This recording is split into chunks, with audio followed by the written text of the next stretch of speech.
बिस्मिल्लाहिर्रहमानिर्रहीम अस्सलाम वालेकुम। पीवीटी न्यूज़ एचडी के साथ मैं हूं सुहेल चौधरी। नजर डालेंगे आज की अहम खबरों पर।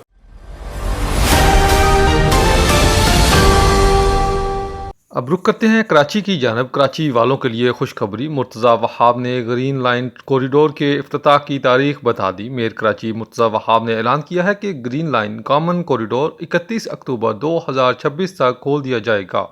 कराची में मीडिया से गुफ्तगू करते हुए मुर्तज़ा वहाब का कहना था कि ग्रीन लाइन की तामीर के बायस लोगों को मुश्किलात का सामना रहा, लेकिन काम मुकम्मल होने के बाद सहूलत मुहैया होगी। इन्होंने कहा कि मनसूबा शुरू करते वक्त के एमसी को एतमाद में नहीं लिया गया था, ताहम अब तमाम मसाइल को हल करने के लिए मुश्तरका तौर पर काम किया जा रहा है।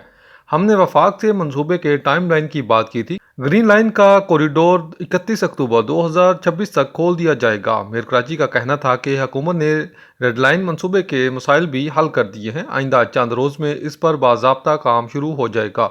इस मौका पर MQM पाकिस्तान के रहनुमा अमीन उल हक ने कहा कि मेयर कराची ने सड़कों की खराबी और ड्रेनेज के मसाइल की निशानदही की थी, जिस पर इन्होंने PIDCL से बात की। मुर्तज़ा वहाब के तहफ़्फ़ुज़ात दुरुस्त थे। कराची तरक्की करेगा तो सिंध और पाकिस्तान तरक्की करेगा।